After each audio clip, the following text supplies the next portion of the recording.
अस्सलाम वालेकुम नाजरीन, लाहौर की सड़कों पर रात की तारीकी में उदेड़ उमर खवातीन को अपनी हवस का निशाना बनाने वाला गिरोह मुतहर्रिक हुआ। इस गिरोह तक पुलिस कैसे पहुंची और इन वहशी दरिंदों को गिरफ्तार कैसे किया गया, ये जानते हैं gender based violence crime cell से। और इसके साथ साथ आपको ये भी बताएं कि इस गिरोह के अंदर एक अफ़गान शहरी भी था जो पाकिस्तान में गैर कानूनी तौर पर मुकीम था। इसके साथ साथ कहानी के एंड में आपको बताएंगे कि इन मुल्ज़िमान का अंजाम क्या हुआ, सीसीडी ने इनके साथ क्या किया। आइए पहले जानते हैं कि इनकी गिरफ्तारी किस तरह अमल में लाई गई। 70 साल की खातून है।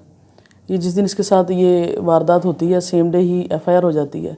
जैसे एफआईआर होती है सारी टीमें पुलिस की मुतहर्रिक हो जाती हैं और वो जो जाए वकूआ का जब दौरा करते हैं वहाँ पे हमें एविडेंस मिलते हैं। वहाँ से पीएफएसए टीम जो सी है एविडेंस कलेक्ट करती है।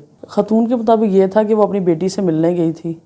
बेटी से मिल के वो तकरीबन रात के 9 से 10 बजे वापस आई है। रिक्शे से जब उतरी है तो एक सिक्योरिटी गार्ड की वर्दी पहनी हुई थी एक शख्स ने, तकरीबन वो 50 साल शख्स था, उसने उसको वहाँ से उतारा और उसको कहा कि जी आ जाएँ, हमारे साहब की जो सी बच्ची वो कहीं गुम हो गई है तो हमने पूछताछ करनी है।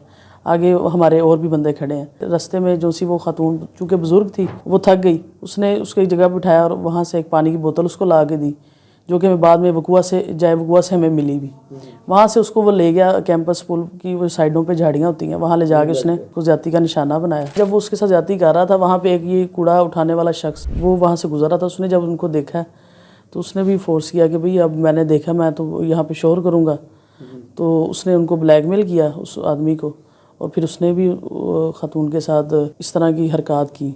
जिस एरिया से उसको उठाया वहाँ पे लाइट्स तो थी, वो बिल्कुल देहाती इलाका तो है नहीं, शहरी इलाका है ये हमारा, और लाइट्स वगैरह होती हैं, बंदे की शक्ल और जिसामत वो सब चीज़ें बड़ी वाज़ह नज़र आती हैं। तो उस खातून को उनके हुलिया जात बिल्कुल प्रॉपर पता थे। फिर पुलिस ने जब हमारे पास जब इन्वेस्टिगेशन में शुरू की फिर हमने उस पर वर्क किया। शख्स ने बताया, रैंडम शख्स ने, कि जी एक फ़लाँ बंदा सिक्योरिटी उसके ऊपर इस तरह की एफआईआर फ़लाँ ईयर में हुई थी, पिछले साल हुई थी, तो आप उसको चेक कर लें, हो सके वो ना हो। ये हमने सारे वो देखे कि किस किस के पास रजिस्टर्ड कहाँ कहाँ सिक्योरिटी गार्ड हैं, किस तरह उनका हमने डाटा कलेक्ट किया। फिर वहाँ से ये बंदा है। फिर जब इसका हमने आईडी कार्ड चेक किया अपने सीआरओ पे तो पता चला इसके ऊपर ऑलरेडी इसी तरह के जो विक्टिम ने नरेट किया था वकूआ वो बिल्कुल सेम था जिस तरह की उस बंदे पे पहले 2 एफआईआर थी। जो तरीका वारदात था वो सेम था। वो इसी तरह उमर सीधा खातून 50+ उनको रोकता था। उन इसी तरह कहता था कि मैं कोई तलाशी लेने लगा हूँ, मुझे किसी ने डिप्यूट किया है, पहले भी उस पर एफआईआर हुई है।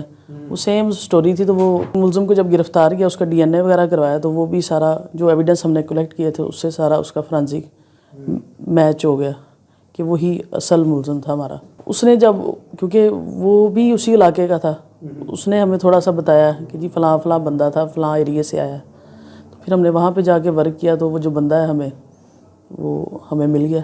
अफ़गान नेशनल था वो, अफ़गानी, उसके पास वो आईडी कार्ड था और ये कूड़ा वगैरह उठाने का उनके पास सारा वो यही काम ही करते हैं। असल में जिसने वकूआ गया था वो भी उसके बारे में थोड़ा बहुत जानता था, थोड़ी सी उससे हमें इन्फॉर्मेशन मिली। फिर वो जहाँ पे रहता था वहाँ से हमने वर्क किया। वहाँ से हमें पता चला कि यहाँ से एक बंदा इनका मिसिंग है, वो कहीं शादरे वाले इलाके में जाके जिस दिन से वारदात हुई वहाँ गायब था वो। फिर हमने उसको मोबाइल फ़ोन उसका ट्रेस किया और दीगर जो से हमने अपने सोर्सेज इस्तेमाल किए और इस मुलज़िम को हमने गिरफ़्तार किया।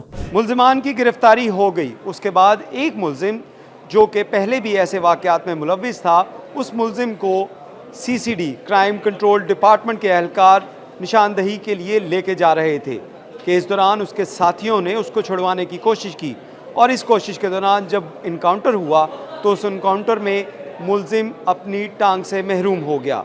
अब इस मुल्ज़िम को अदालत में चालान इसका मुकम्मल करके पेश किया गया है, जिसमें उम्मीद यही की जा रही है कि ये दोनों मुल्ज़िमान, जिसमें अफ़गान शहरी भी शामिल है, इनको उम्र कैद तक की सज़ा हो सकती है और इसी तरह इंसाफ के तकाज़े पूरे किए जा रहे हैं। बहुत शुक्रिया।